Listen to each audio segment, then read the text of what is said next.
प्रियो, फिर से मुझे एक सवाल लोगों के द्वारा पूछा गया है कि उनका सवाल ये था, ब्रदर मेरे जीवन में काफ़ी सारे डरावना होता है, तो मैं डर को कैसे मेरे जीवन से दूर कर सकूं, मैं डर को कैसे मैं काबिल में ले सकूं, और इस डर को मेरे जीवन से कैसे हटा दूं, उससे कैसे लड़ना चाहिए। क्योंकि ज़िंदगी में डर डर की ज़िंदगी बिता रहा हूँ, लेकिन मैं चाहता हूँ कि यह डर से, भय से मैं बाहर आ जाऊँ, लेकिन मुझसे नहीं हो पा रहा है, तो मैं उसको कैसे मेरे जीवन से भगा दूँ, या डर को मेरे जीवन से कैसे उसको हटा दूँ, कैसे मैं हिम्मत वाला बन सकूँ करके बहुत सारे लोग इस डर के, भय के विषय पर काफ़ी सारे सवालों को मुझे पूछे हैं। इसीलिए उन्हीं बातों को लेकर मैं आपके सम्मुख में आया हूँ। डर एक ऐसा चीज़ है कि यह हर प्रकार के मनुष्यों को घेर चुका है। कहीं ना कहीं हम लोग डरते रहते हैं। इसलिए प्रियो, डर जो है, भय जो है, मैं हमेशा आपको एक बात कहना चाहता हूँ कि इसका मतलब ये नहीं कि हम बिना डर से, बिना भय से ज़िंदगी ना बिताएं। हमें डर होना चाहिए। इसलिए परमेश्वर के वचन में 2 वचन को पढ़ के मैं आगे जाना चाहता हूँ। पहला चीज़ यह है कि हम हमारे जीवन में किसे डरना चाहिए। बाइबल में बहुत अच्छे से परमेश्वर के भक्त पौलुस ने जिक्र किए हैं। रोमियो का अध्याय 13 का 7वां पद में, इसलिए हर एक का हक चुकाया करो, जिसे कर चाहिए उसे कर दो, जिसे महसूल चाहिए उसे महसूल दो, जिसे डरना चाहिए उससे डरो।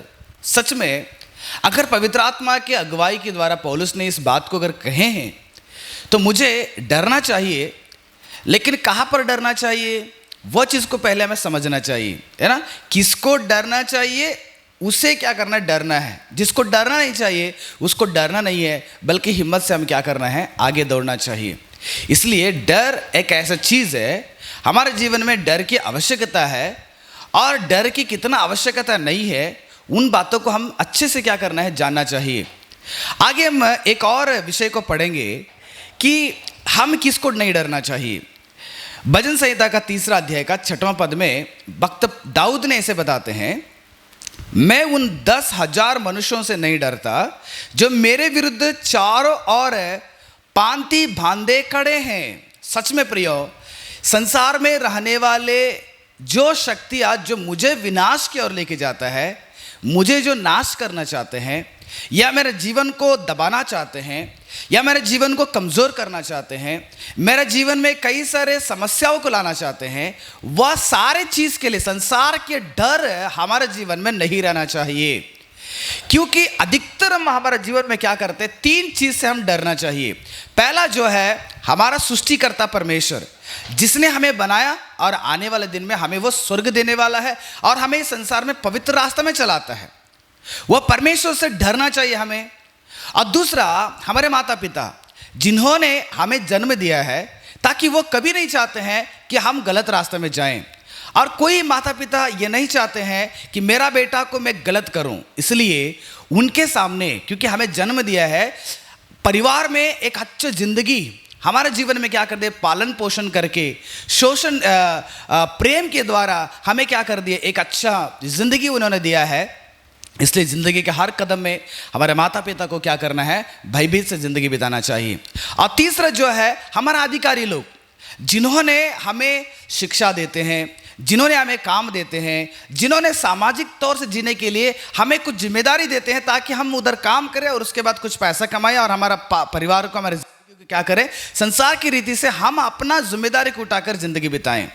वह हमारे अधिकारी हो सकते हैं, चाहे वो हमारे नेता लोग हो सकते हैं, जो हमारे ऊपर प्रधानमंत्री है, कानून है ना, जज है, पुलिस लोग है, और इनसे भी हमें क्या करना चाहिए, डरना चाहिए, ताकि हमें, ये लोग भी नहीं चाहते हम गलत करें। ठीक है, तो इसलिए 3 जगह को छोड़कर नीचे जब आते हैं, तो संसार में जब तुम्हें एक विनाश के ओर लेके जाना चाहते हैं, तुम्हें संसार में दबाना चाहते हैं, तुम्हारे जिंदगी का अंत को देखने वाले कोई भी चीज इस संसार में है, उस डर से तुम्हें क्या करना चाहिए, दूर होना चाहिए।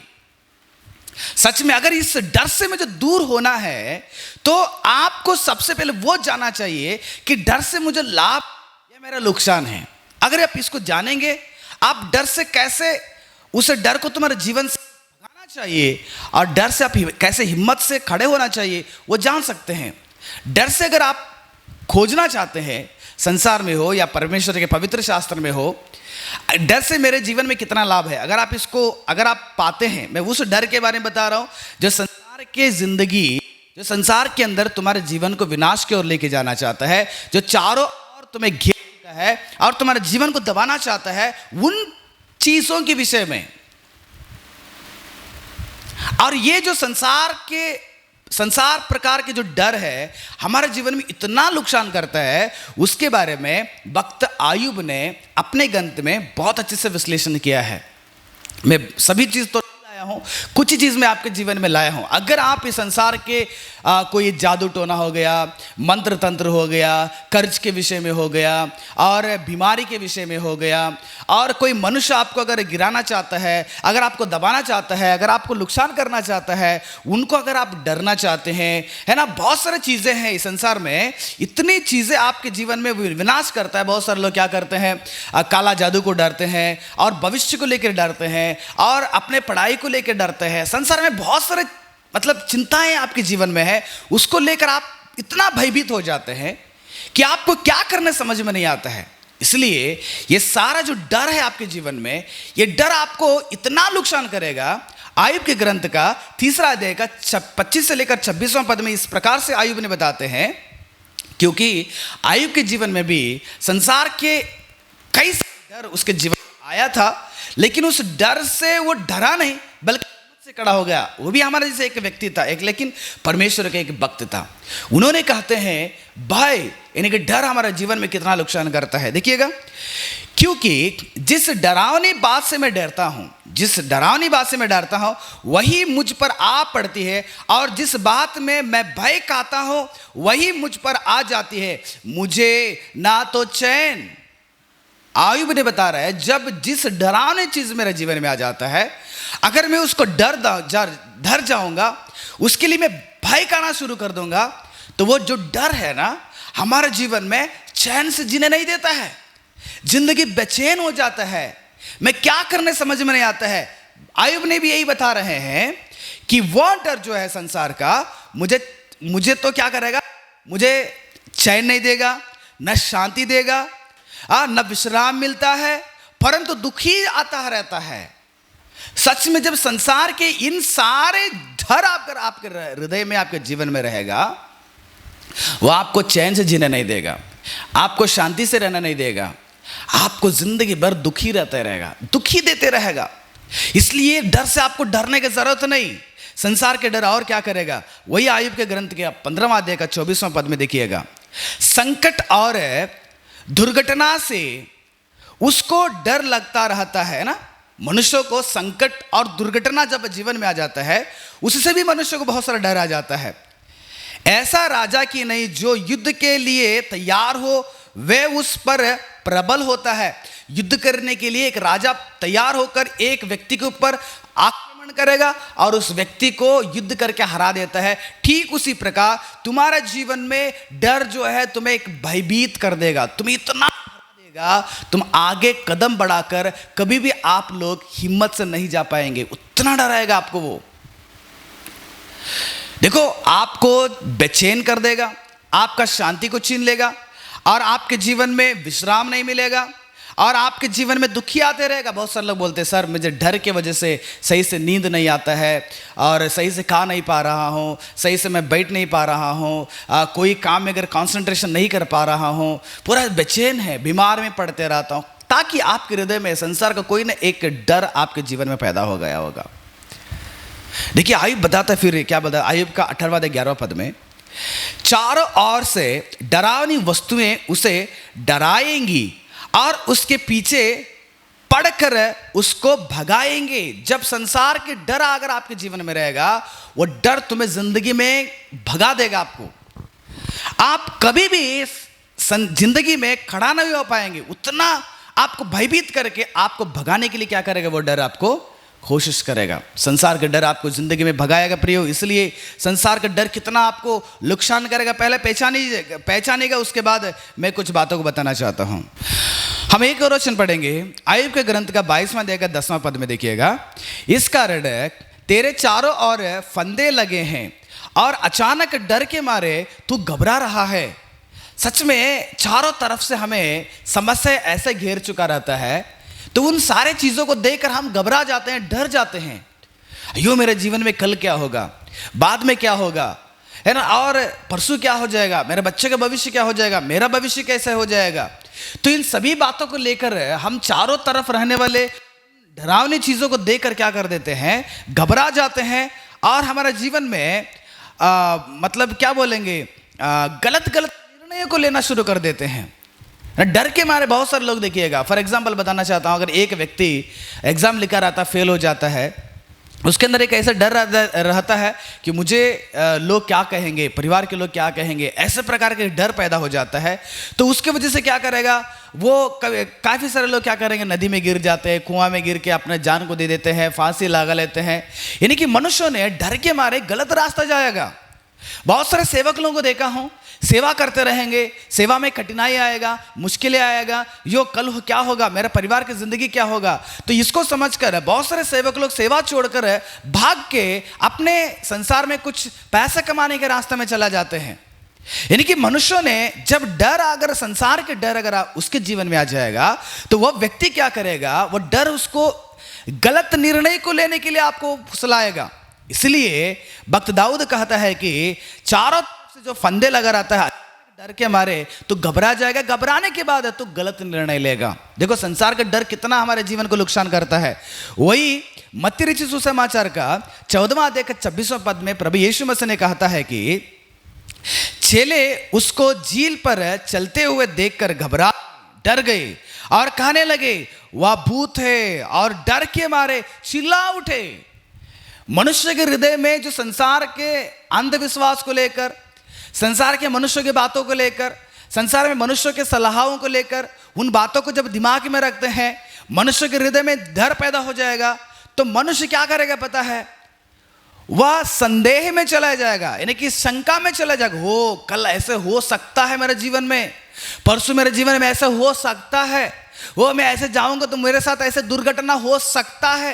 यानी कि कंफ्यूजन, एक अंदाजा लगाना शुरू कर देते हैं। सच क्या है वो जानना नहीं चाहते हैं। यहां पर भी वही चीज हो गया।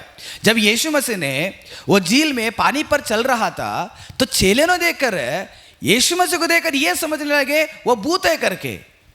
बताइएगा, भूत कभी मनुष्य का नजर में दिखता है क्या?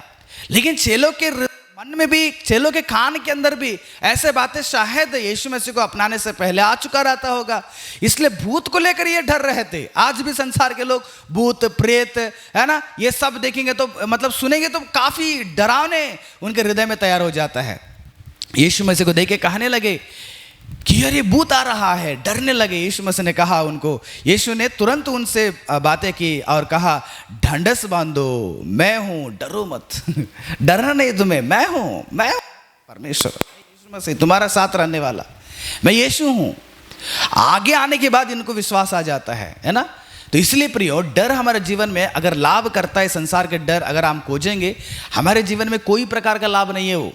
चाहे भूत प्रेत का डर हो, जादू टोना का डर हो, कमाई का डर हो, परिवार में बीमारी का डर हो, आपके जीवन का भविष्य के बारे में डर हो, पढ़ाई के बारे में डर हो, अगर आपके विरोध में अगर कोई मनुष्य आपको गिराना चाहता है, अगर आपका पैर पकड़कर खींचना चाहते हैं, आपके विनाश की ओर लेके जाना चाहता है, आपको नुकसान पहुंचाना चाहता है, आपको धोखा देता है, आपको मारना चाहता है, पीटना चाहता है, उन मनुष्यों से डरने से कोई फायदा नहीं आपके जीवन में।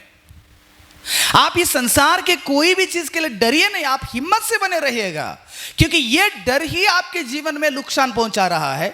यह संसार का डर ही आपके जीवन में आपको खड़ा होने को नहीं हो पा रहा, भगा डर आपको। और यह डर जो है आपको भयभीत करके, भ्रमित करके आपको काम में लेके जाएगा, और आप कल्पनाएं करना शुरू कर देंगे कि मेरे जीवन में यो गलत हो जाएगा, बुरा हो जाएगा, नाश हो जाएंगे, विनाश हो जाएंगे, मेरा जिंदगी खत्म हो गया, और आगे कुछ नहीं दिखेगा तुम्हें। आंखों के नजर में तुम्हारा काला पट्टी दिखेगा, आगे भविष्य कुछ भी नहीं दिखेगा। कारण डर के मारे, संसार के डर के मारे तुम्हारे जीवन में आप खुद क्या कर रहे हैं, नुकसान को लेकर आ रहे हैं तुम्हारे जिंदगी में, उसको स्वागत कर रहे हैं। इसलिए प्रियो, ये डर से तुम्हें कोई प्रकार का लाभ नहीं है, बल्कि ये डर को तुम्हें हटाना चाहिए, ये डर को तुम्हें भगाना चाहिए। ये डर को तुम्हारे हृदय से, तुम्हारी जिंदगी से अगर उसको हटाकर आप अगर हिम्मत से रहना चाहते हैं, तो सबसे पहली ये नुकसान करने वाले डर तुम्हारे जीवन में अगर प्रशासन नहीं करना चाहिए, तो सबसे पहली कदम ये है आपके लिए, आप गलत ना करें। क्योंकि जो व्यक्ति गलत करता है उसी को डर रहता है हमेशा। जो गलत काम कर चुका रहता है, वही काम के द्वारा ही आपके जीवन में नुकसान आने वाला है। फॉर एग्जाम्पल, आपको एक स्टूडेंट को बताया जाता है तुम अच्छे से पढ़ाई करो ताकि तुम्हारा फाइनल एग्जाम में तुम पास हो जाओ, और बताने के बावजूद भी अगर टीचर की बात को नहीं सुनेगा, पढ़ाई पर ध्यान लगाएगा, उस स्टूडेंट के भविष्य कैसे रहेगा एक बार सोचिएगा।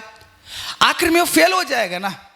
यानी कि गलत करने की वजह से वो गलत ही इसकी जिंदगी को फेल कर चुका रहता है, और फेल होने के बाद एक डर पैदा हो जाता है, मेरे घर के लोग क्या बोलेंगे, दोस्त लोग क्या बोलेंगे, स्कूल के लोग क्या बोलेंगे। उसके बाद वो सुसाइड कर लेगा।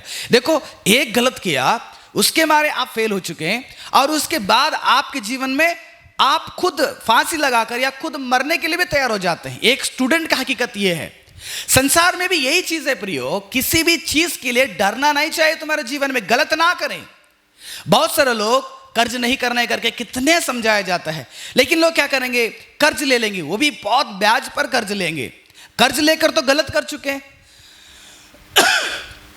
और उस गलत का कारण है जब तुम्हारे पास चुकाने के लिए पैसा नहीं रहेगा, लाखों रुपए कर्ज कर लेते हैं, चुकाने के लिए पैसा नहीं रहेगा, वह जो गलत कदम जो आपने उठाया था ना, खल होकर उस गलत के मारे आप अपने आप को खुदकुशी करने के लिए तैयार हो जाते हैं। ये मैंने कर्ज कर लिया, मिटाने के लिए पैसा नहीं, अब मैं मर जाऊंगा, ताकि सारा कर्ज क्या हो जाएगा, क्लीन हो जाएगा।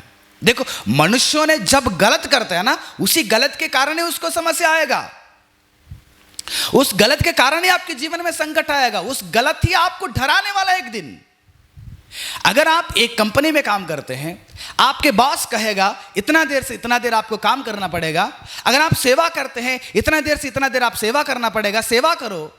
अगर वो सेवा करने को छोड़कर हमारे ही मनमानी करेंगे, हम उनके बातों को ध्यान नहीं लगाएंगे, हम गलत करते रहेंगे, हम धोखा देते रहेंगे, हम अपने ही इच्छा से जिंदगी बिताते रहेंगे, कल होकर जो तुम्हें उस जिम्मेदारी दिया है वो व्यक्ति तुम्हें क्या करेगा, हिसाब पूछेगा।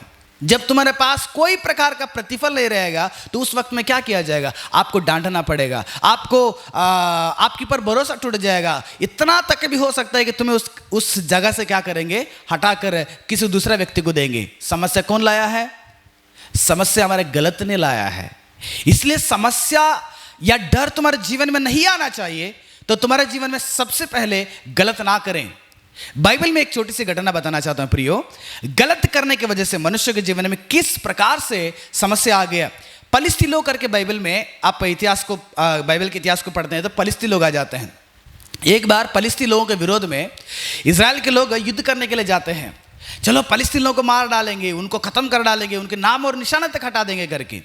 जब पलिस्तीनों के विरोध इजराइल के लोग चले जाते हैं, तो जाते वक्त में ये लोग अपने साथ, इजराइल के लोग, संदूक लेके जाते हैं, जो परमेश्वर का संदूक होता है। परमेश्वर संदूक अगर उनके साथ रहेगा तो विजय प्राप्त करते थे युद्ध करने की जगह में, उसको लेकर जाना चाहिए थे इजराइल के लोग। वो संदूक ये लेके जाते हैं, और ये जब युद्ध करने के लिए चला गया, फलिस्तीन लोगों के साथ युद्ध कर दिया, लगभग 30,000 इजराइल के लोग मारे जाते हैं वहां पर, और इजराइल के लोग परिपूर्ण से हार जाते हैं। और फलिस्ती लोग वहां पर जीत कर इजराइल लोगों की जो संदूक परमेश्वर का था उसको लेकर वो अपना देश में चला जाते हैं। अपना देश में उस संदूक को लेके जाकर क्या करते पता है, आप अगर पहला शमूएल का 5वां अध्याय का पहला पद को पढ़ते हैं तो, और फलिस्ती ने परमेश्वर का संदूक एबनेजर से उठाकर अश्दोद में पहुंचा दिया। फिर फलिस्तियों ने परमेश्वर के संदूक को उठाकर दागोन के मंदिर में पहुंचाकर दागोन के पास रख दिया। गलत किया ये फलिस्ती लोगों ने। फलिस्ती लोगों को समझना था कि इजराइल लोगों के परमेश्वर यहोवा जो सारा सृष्टि का राजा है, उस राजा ने एक निशान दिया था, जहां पर संदूक रहेगा वहां पर परमेश्वर का एक महिमा, परमेश्वर का उपस्थित रहते परमेश्वर वहां पर। लेकिन पलिस्ती लोगों ने नहीं समझा परमेश्वर के संदूक एक पवित्र जगह में रहना चाहिए, परमेश्वर के संदूक पवित्र लोगों के साथ रहना चाहिए, परमेश्वर के संदूक परमेश्वर का निशाना है। वो पलिस्ती लोगों ने ना समझते हुए उसको दागोन के उस मंदिर में यानी कि उस मूर्ति के बगल में उस संदूक को रखा। इतना गलती किया इस पलिस्ती लोगों ने, इतना ही गलती किया। उनको पता नहीं था, गलत करते समय में हमारे जीवन में पता नहीं चलेगा मैं गलत कर रहा हूं कि नहीं। कल होकर तुम्हें घबराना पड़ेगा, कल होकर तुम्हें डरना पड़ेगा, वो डर ही तुम्हारी जिंदगी को नाश करना पड़ेगा। इसलिए प्रियो, मैं हमेशा कहता हूं डर को तुम्हारे जीवन से हटाना चाहिए तो सबसे पहले आपके जीवन में गलत करना बंद कर दो, गलत करना छोड़ दो। गलत करने से आप दूर हट जाओ, सच कीजिए ना, आप सही रहो ना, आप सही रहेंगे, डर तुम्हारे जीवन में नहीं आता है। जो व्यक्ति गलत है, जो व्यक्ति गलत करता है, उसी के जीवन में डर पैदा हो जाता है। देखिएगा, ये जैसे उस दागोन के मंदिर में परमेश्वर के संदूक को रखा गया, सबसे पहली समस्या परमेश्वर ने पलिस्तीनों के बीच में लाया। सबसे पहले देखिएगा तीसरा पद, उसी 5वां अध्याय का तीसरा अध्याय पढ़ते हैं। दूसरे दिन अश्दोदियों ने तड़के उठकर क्या देखा कि दागोन यहोवा के संदूक के सामने औंधो मुंह भूमि पर गिर पड़ा है। तब उन्होंने दागोन को उठाकर उसी के स्थान पर फिर खड़ा कर दिया। जैसे ये लोग अगले दिन जाकर देख रहे हैं, दागोन की जो मूर्ति, वह मूर्ति संदूक के सामने क्या हो गया है, दंड यानी कि दंडवत के जैसे सर झुकाकर उसका मुंडी रहता है। वो एक मूर्ति है इंसान की जैसे, वो दंडवत किया है संदूक के सामने। ये पहला, यानी कि रातों रात परमेश्वर ने इतनी बड़ी शिक्षा उनके जीवन में, उनके परमेश्वर को हिला के रख दिया और उनको समझाना चाहा परमेश्वर ने, लेकिन नहीं समझ पाए लोग। आया समस्या लेकिन नहीं समझ पाए। पहला समस्या परमेश्वर ने लाया, नहीं समझ पाए। चौथा पद को जाके पढ़िएगा। दूसरे दिन ये लोग आ जाते हैं। दूसरे दिन आकर देखते हैं कि जिन देवता उनके मंदिर में था, उन देवता का सिर कटा हुआ है और वो सिर जो है वो मंदिर के जो एंट्रेंस डोर होता है उसके ऊपर गिरा हुआ है, उसका हाथ सब कटा हुआ है। ये पलिस्ती लोगों ने उसको देखा, फिर भी इन लोगों को अकल नहीं आया। मनुष्य को गलत करने के बाद एक बार अगर आपके जीवन में समस्या आएगा, आपको अकल आना चाहिए कि मैंने कहीं गलत किया हूं। गलत ही के कारण तुम्हारे जीवन में समस्या आएगा। उन समस्या के द्वारा भविष्य का, जिंदगी का कई सारा डर आपके जीवन में पैदा हो जाएगा। पहला समस्या आया, अकल नहीं आया। दूसरा समस्या आया, अकल नहीं आया पलिस्ती लोगों को। तीसरी बार परमेश्वर उनके मध्य में एक समस्या लाते हैं। क्या लाते हैं पता है? आप अगर उसी 5वां अध्याय 6 से लेकर 7 तक जाके पढ़िएगा। तब यहोवा का हाथ अश्दोदियों के ऊपर भारी पड़ा। एक बार नहीं समझा, 2 बार नहीं समझा, अभी आखिरी बार परमेश्वर ने उनके ऊपर अपना हाथ को बरसाया। इतना भारी पड़ा परमेश्वर का हाथ, परमेश्वर की शिक्षा, और वह उन्हें नाश करने लगा। बहुत सारे फुंसियां निकलने लगे, बीमारी निकलने लगा, समस्या आने लगा, अनेक लोग वहां पर मरने लगे। तब इन लोगों को जीवन में अकल आ गया। 7वां पद देखिएगा। वह हाल देखकर अश्दोद के लोगों ने कहा, इस्राएल के देवता का संदूक हमारे मध्य में रहने नहीं पाएगा। अब भी समझ में आया, अयो हमने परमेश्वर यहोवा की, इस्राएल लोगों के परमेश्वर के संदूक को हमारे मंदिर में रखा है। हम इसको नहीं रखना चाहिए था, हम इसको हटाना चाहिए था, हम इसको नहीं लाना चाहिए था, हम इसके साथ नहीं रहना चाहिए था। गलत कर चुके। परमेश्वर के पवित्र स्थान को नहीं जाना, परमेश्वर के पवित्र संदूक के बारे में नहीं जाना, परमेश्वर के बारे में नहीं जाना, उसको मंदिर में रखना है कि नहीं रखना वो भी नहीं जाना। अंदाजा में अपनी जिंदगी को बिताने लगे, गलत करने लगे। अभी उनको समझ में आ गई, यो संदूक ही सबसे बड़ा कारण है। इसलिए प्रियो, गलत किए लोग हमारे जीवन में भी ऐसे कई सारे गलत करते हैं। परमेश्वर को ना समझते हुए, परमेश्वर को ना जानते हुए, परमेश्वर की बात को दिमाग में ना रखते हुए कई सारे गलत को करते हैं। इसलिए तुम्हारे जीवन में ऐसे गलती ना करें। गलत करने की वजह से समस्या आएगा, समस्या के द्वारा आपके जीवन में बहुत सारे डर आएगा। और दूसरा व्यक्ति बाइबल में है। बाइबल में भक्त दाऊद परमेश्वर का हृदय को जानने वाला, परमेश्वर के मन में क्या चलता उसी प्रकार जिंदगी बिताने वाला दाऊद है। एक समय में एक दूसरी व्यक्ति को मार के, दूसरी व्यक्ति के पत्नी को अपने साथ लेकर उसके साथ व्यभिचार करता है। आप सबको पता है, अगर आप लोग शमूएल का 18वां अध्याय जाके पढ़ते हैं तो व्यभिचार करता है। जब गलत किया, परमेश्वर के दास ने एक व्यक्ति को खून करके, हत्या करके, उसके पत्नी को अपने साथ रखकर उसके साथ व्यभिचार किया, पता नहीं चला, बल्कि व्यभिचार करके जब आराम से रहा, उसी वक्त में एक नबी आता है, उसका नाम है नातान करके, माफ कीजिएगा, दूसरा सामुएल का 12वां देखो।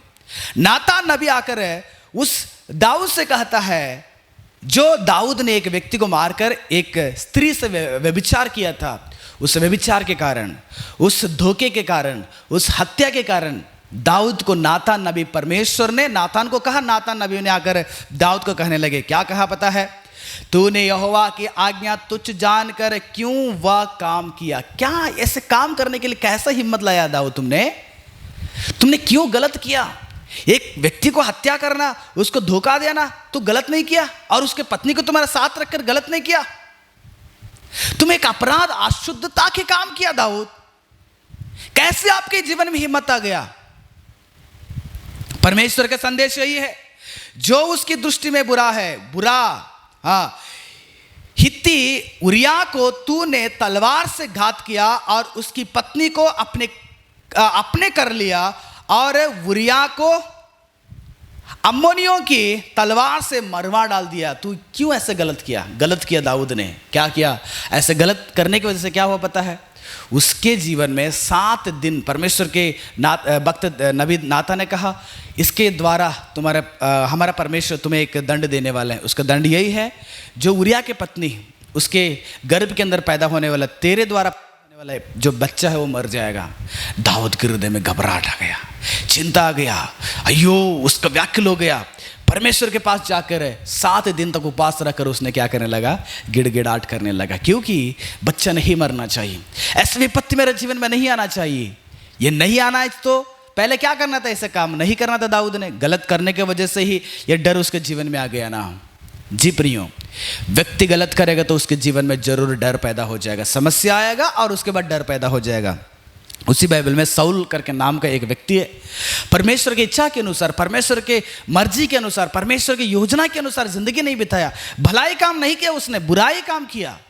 वहां पर भी उसने कई सारे गलत करता है, सामुएल के विरुद्ध गलत करता है, परमेश्वर के युद्ध आज्ञा के विरुद्ध गलत करता है ना। समूएल करने के काम को खुद साउल ने वहां पर कर लेता, बलि चढ़ा देता है, बहुत सारे आशंका को पैदा कर देता है, कई सारे, मतलब ऐसे कई सारे गलत करने के कारण है उसके जीवन में भी एक डर आ गया। क्या डर आया पता है?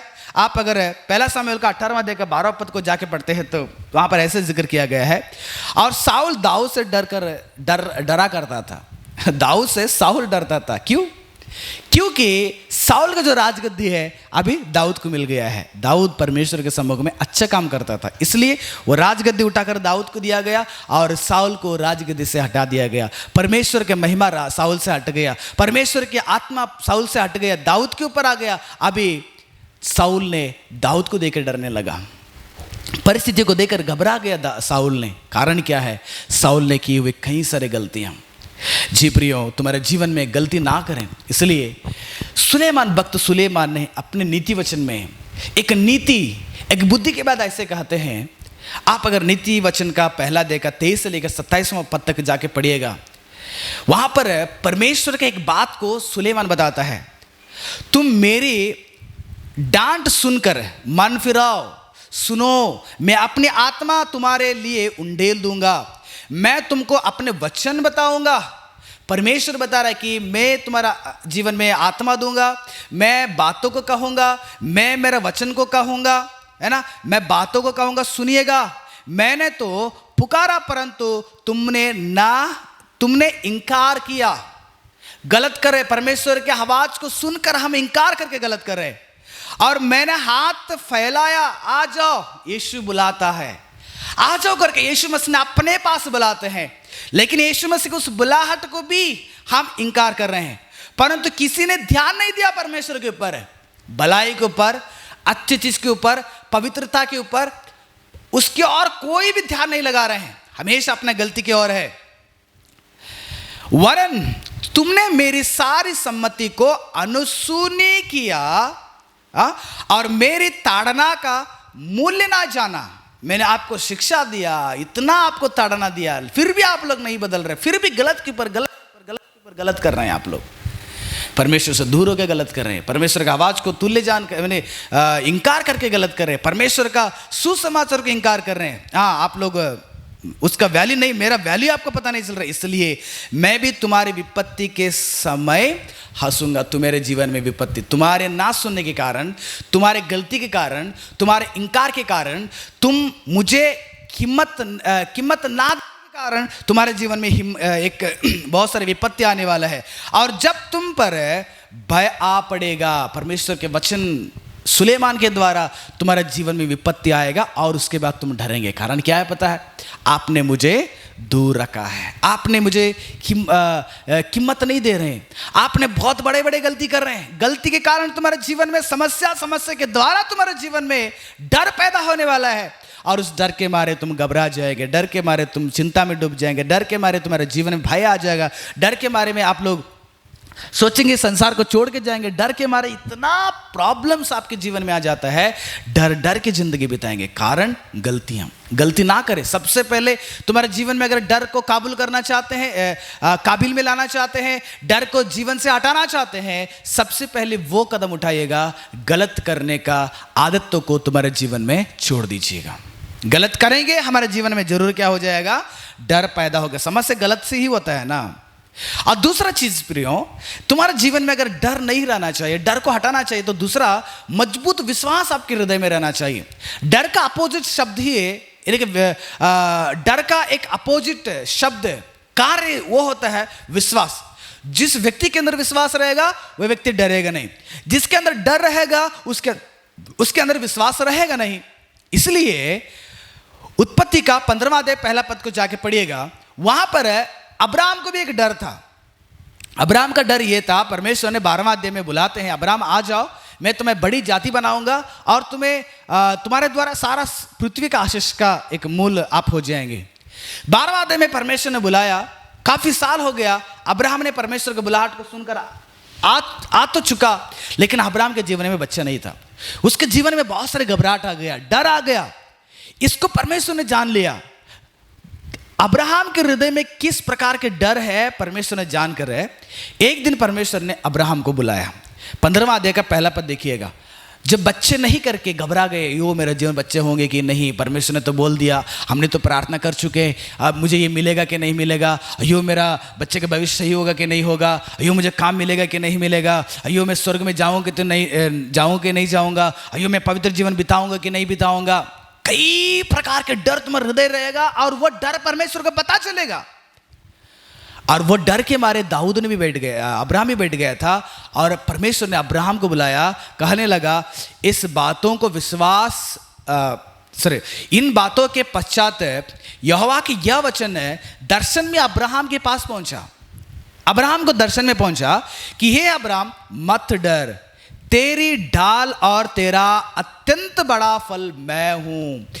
तुम्हारे जीवन में सबसे पहले मजबूत विश्वास परमेश्वर होना चाहिए। परमेश्वर पर आप विश्वास करो। दूसरा चीज यह है, डर को अगर आप भगाना चाहिए, डर को हटाना चाहिए, डर को रिमूव करना चाहिए, तो तुम्हें परमेश्वर के ऊपर भरोसा रखना चाहिए। प्रभु कह रहा है कि अब्राहम तुम बच्चे के लिए ना डरो, संसार की इस चीज के लिए नहीं डरो, आप हिम्मत से रहो, तेरा विश्वास मेरे ऊपर रखो, मैं तुम्हारा विश्वास होना चाहिए ताकि मैं आपको देने वाला हूं। अब्राहम तो मरने की उम्र में रहने के बावजूद भी, सारा उस बच्चे के पाने के उम्र को खोने के बावजूद भी, तू बुढ़ा होने के बावजूद भी मैं आपको दूंगा, क्योंकि तू मुझ पर विश्वास करने वाला है। तेरा विश्वास ने उस डर को जरूर मैं भगाऊंगा, समय के अनुसार, वक्त के अनुसार मैं जरूर आपको बच्चा दूंगा। अब्राहम विश्वास परमेश्वर के ऊपर होना चाहिए। परमेश्वर बोल रहा है मैं तुम्हारा ढाल हूं, इसको ना बोला अब्राहम, मैं जरूर दूंगा तुम्हें, तेरा डर से मैं जरूर हटाऊंगा, जो समस्या आपके जीवन में आया उससे मैं हटा दूंगा, इसलिए तेरा विश्वास मेरे ऊपर रखो। दूसरा चीज देखिएगा, पहला शमूएल का 17 अध्याय 11 से लेकर 45वां पद तक आप जाके पढ़िएगा, वहां पर बहुत बड़ी घटना है। बाइबल बताता है कि फलिस्तियों के एक राजा, एक व्यक्ति गोलियात ने आकर इस्राएल लोगों के साथ जब लड़ने के लिए तैयार हो गया, गोलियात को, फलिस्ती लोगों को देखकर शाऊल ने डर गया, इस्राएल के लोग ने डर गए, भयभीत हो गए। लेकिन उनके मध्य में एक छोटा सा बालक दाऊद ने आकर हिम्मत से खड़ा हो गया। हिम्मत से खड़ा होकर साउल को बता रहे कि आप तो डर रहे हैं, मैं जाऊंगा उससे लड़ने के लिए, आपके पास किसी की हिम्मत नहीं ना, मैं जाऊंगा। उन्होंने कहा तू तो छोटा बेटा है, छोटा बालक है, कैसे जाएगा? दाऊद ने नहीं, मैं जाऊंगा। ठीक है, उसको भेज दिया गया। जब गोलियात ने दाऊद को जैसे देखा, गोलियात ने कहा अरे कुत्ता के जैसे है, कुत्ता को मारने वाले लाठी लाए मेरे साथ मारपीट करने के लिए, ऐसे ठट्टा करने लगा। दाऊद ने क्या कहा पता है? 45वें पद में जाके पढ़िएगा, पहला शमूएल का 17वां अध्याय के 45वें पद में दाऊद ने पलिश्ती से कहा तू तो तलवार और भाला और संग लिए हुए मेरे पास आता है, तेरा सामर्थ तेरा विश्वास तलवार ढाल में है, इंसान की शक्ति में है, परंतु मैं सेनाओं के यहोवा के नाम से तेरे पास आता हूं। क्योंकि दाऊद का विश्वास परमेश्वर था। दाऊद गोलियत को नहीं डरा। गोलियत दाऊद से बहुत बड़ा दष्टपुष्ट आदमी है, बहुत बड़ा है।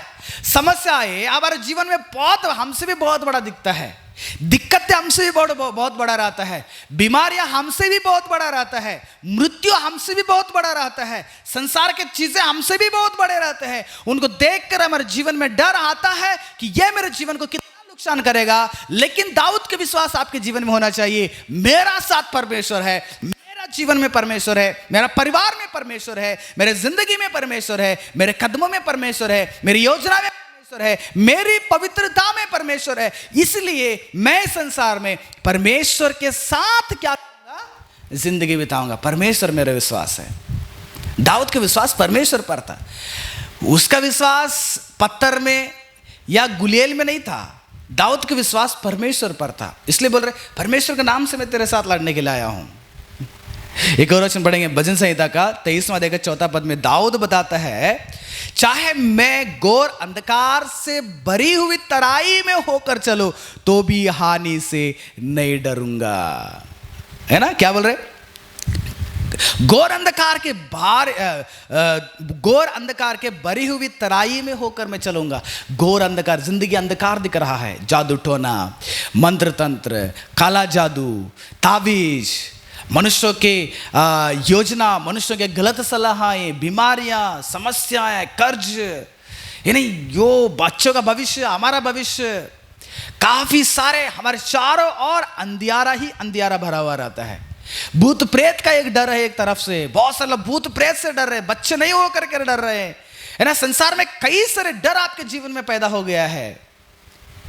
लेकिन दाऊद के जैसे आप ये सोचिएगा, घोर अंधकार में उसके तराई में अगर मैं चल भी जाऊंगा नहीं डरूंगा, क्योंकि तू मेरा साथ रहता है, तेरे सोटे और तेरे लाठी से मुझे शांति मिलेगी। प्रभु तेरा वचन, तेरा सुसमाचार, तेरा नाम मुझे शांति देगा। यीशु तू मुझे शांति देगा, मैं किसी से भी नहीं डरूंगा, मैं कोई अंधकार की चीज से नहीं डरूंगा, कोई भूत प्रेत के लिए नहीं डरूंगा, मैं तुमसे विश्वास करूंगा। ऐसे अब्राहम के जैसे आपके जीवन में एक विश्वास होना चाहिए। मत्ती रचित सुसमाचार 8वां अध्याय जाके पढ़िएगा। यीशु मसीह नाव के अंदर थे, वहां पर बहुत बड़ी तूफान आ गया, 6 लोग थे नाव में। तूफान आने के कारण, आंधी आने के कारण बीचों बीच झील में पहुंच चुके हैं। 6 लोग के अंदर एक घबराहट ठहरा गया। यीशु से जाकर का देखिएगा, 24वां पद में पढ़ता हूं, मत्ती रचित सुसमाचार 8वां अध्याय का 24वां पद। और देखो झील में एक ऐसा बड़ा तूफान उठा कि नाव लहरों से डपने लगी और वह सो रहा था। कौन? यीशु मसीह ने आराम से सो गए हैं। तब उन्होंने पास आकर, यीशु के पास आकर उससे जगाया और कहा, हे प्रभु हमें बचा, हम नाश हुए जाते हैं। विनाश का एक डर चेलों के अंदर आ गया, मरने के डर चेलों के अंदर आ गया। प्रियो, नाव के अंदर बैठे हुए हैं, झील के अंदर एक तूफान, और नाव किस प्रकार से हिल रहा है, हमारा जीवन भी ऐसे ही हिल रहा है। मेरे बात सुनने वाले किसान लोगों, मेरे बात सुनने वाले विश्वासी लोगों, मेरे बात सुनने वाले अन्य लोगों, मेरे बात सुनने वाले सभी मेरे आत्मीय गणों, आपके जीवन एक नाव की तरह होगा, समुद्र के बीचों बीच आपका हिल रहा होगा। तुम्हारी जिंदगी, तुम्हारा परिवार, तुम्हारे बच्चे, तुम्हारा समस्या आपको हिला रहा होगा। आप नहीं डरिएगा। यीशु ने उन चेलों को कहा, यीशु ने उनसे कहा, हे अल्प विश्वासियों क्यों डरते हो? आपको पता नहीं कि मैं तुम्हारा नाम में हूं? आपको पता नहीं मैं तुम्हारा सृष्टि करता हूं? आपको पता नहीं समस्या से बढ़कर मैं हूं? मुझसे भी बढ़कर समस्या हो सकता है, मुझसे भी बढ़कर तूफान हो सकता है, लेकिन उससे भी बढ़कर मेरा परमेश्वर हमारा साथ है। तो तुम्हारे जीवन में जितना डर पैदा हो गया ना, इससे भी बढ़कर परमेश्वर तुम्हारे जीवन में है। वह यीशु मसीह तुम्हारे जीवन में आना चाहिए। वो यीशु मसीह तुम्हें हिम्मत देने वाला है, वो यीशु मसीह तुम्हें साथ देने वाला है। यीशु मसीह ने कहा कि आप अल्प विश्वास कम हो गए, आपके नाम पे मैं हूं, क्यों आप लोग डरते हैं। यीशु मसीह ने उठा और आंधी और तूफान को क्या कर दिया, शांत किया। ठीक उसी आपके जिंदगी अगर हिल रहा है, उससे लेकर भय हो गए हैं, भयभीत हो गए हैं, आप यीशु मसीह को हृदय में स्वागत करें, प्रभु यीशु मसीह को परिवार में स्वागत करें, प्रभु यीशु मसीह को परिवार में रखिएगा, उससे तुम्हें जीवन का उद्धारकर्ता के रूप में मानिएगा। सच में वह यीशु मसीह तुम्हारे उन परिस्थितियों से हटाकर तुम्हें एक हिम्मत देगा, तुम्हें एक शांति देगा। अयो मैं रात भर चिंता के कारण, डर के कारण नहीं सो पा रहा हूं, यीशु मसीह को अंगीकार करो। तुम्हारा माइंड में रहने वाले सारे बोझ को यीशु मसीह के ऊपर डाल दो और यीशु मसीह के ऊपर डालकर निश्चिंत हो जाओ। यीशु मसीह तुम्हारे जीवन में सहायता करने वाला है। इसलिए डर को हटाना है, डर को भगाना है, डर के ऊपर अगर आप अधिकार चलाना है, डर को जिंदगी से हटाना चाहिए, तो तुम्हें परमेश्वर के ऊपर मजबूत विश्वास होनी चाहिए, यीशु के ऊपर मजबूत विश्वास होना चाहिए, सृष्टिकर्ता के ऊपर मजबूत विश्वास होना चाहिए, जो संसार से बढ़कर है, तुम्हारे समस्या से बढ़कर है, तुमसे बढ़कर है, वह स्वर्ग में विराजमान प्रभु यीशु मसीह तुम्हारे जीवन में होना चाहिए और उस पर तुम्हारा विश्वास होना चाहिए। और तीसरा चीज प्रियो, डर से अगर आप बाहर आना चाहते हैं, डर को अगर भगाना चाहते हैं, डर से विमुक्त होना चाहते हैं, डर से भी आप हिम्मत से अधिकतर बढ़ना चाहते हैं, प्रतीक्षा होना चाहिए। प्रतीक्षा मतलब इंतजार करना, हड़बड़ी नहीं करना चाहिए। जीवन में अयो समस्या आया, कल ही हट जाना चाहिए, दिक्कत आया कल ही हट जाना चाहिए, बिहार आया अभी 2 घंटा में खत्म होना चाहिए, ऐसा नहीं सोचना चाहिए। क्योंकि परमेश्वर बताता है कि पहला पतरस का 5वां अध्याय का 6 से लेकर 7-10 पद को पढ़ते हैं, तो इसलिए परमेश्वर के बलवंत हाथ के नीचे दीनता से रहो, जिससे वह तुझे उचित समय पर उड़ाए बढ़ाए। परमेश्वर के हाथ में आप अपनी जिंदगी को रख के निश्चिंत से हो जाइएगा। समय आएगा और परमेश्वर तुम्हें क्या करेगा, और भी आपको समय उचित समय में आपको बढ़ाएंगे। और 7वें पद में, और अपनी सारी चिंता उस पर डाल दे, आपका डर चिंता परमेश्वर पर डाल दे, उसको तुम्हारा तुम्हारे बारे में बहुत फिक्र करता है परमेश्वर ने। 10वां पद देखिएगा, अब परमेश्वर जो सारे अनुग्रह का दाता है, जिसने तुम्हें मसीह में अपनी अनंत महिमा के लिए बुलाया, तुम्हारे थोड़ी देर तक दुख उठाने के बाद आप ही तुम्हें सिद्ध और स्थिर और बलवंत करेगा। परमेश्वर थोड़ी देर आपका कुछ क्लेश संसार में है, उसके द्वारा आपको शायद डर आता होगा, लेकिन डरिए नहीं, आप परमेश्वर के समय का प्रतीक्षा कीजिएगा।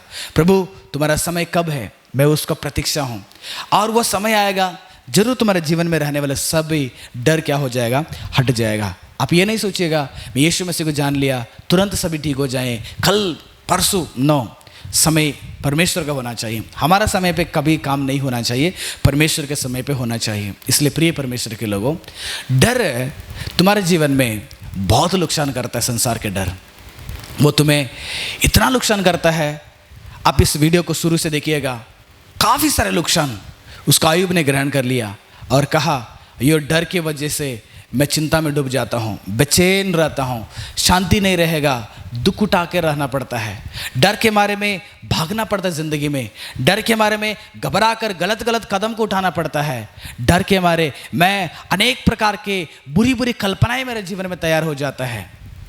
इसलिए डर से आपको बहुत बड़े नुकसान है। इसलिए वो डर से अगर आप हिम्मत से खड़े होकर डर को भगाना चाहते हैं, तो पहला तुम्हारे जीवन में गलत ना करें, दूसरा तुम्हारे परमेश्वर यीशु के ऊपर बहुत बड़ी विश्वास आपके रहें, और तीसरा परमेश्वर के समय को आप क्या करें, प्रतीक्षा करें, इंतजार करें। सच में परमेश्वर इस डर से क्या करेंगे, आपको भगाकर आपके जीवन में एक हिम्मत देगा। इसलिए प्रिय परमेश्वर के लोगों, डर से बचना चाहिए, डर को जीवन से हटाना चाहिए।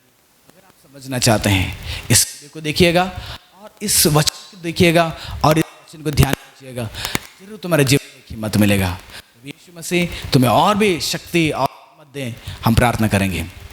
स्वर्ग के विराजमान परमेश्वर, मैं धन्यवाद करता हूँ मेरे बात को सुनने वाले सभी इन आत्मीय परिवार के लोगों के लिए मैं निवेदन करता हूँ प्रभु, आप इन सभी को आशीष करें, इनके जीवन में हिम्मत दीजिएगा और तेरे नाम को हमें महिमा करना चाहिए। वैसे रहने वाले हर को हटाकर हिम्मत दीजिए। सारी प्रार्थना यीशु मसीह के पवित्र नाम से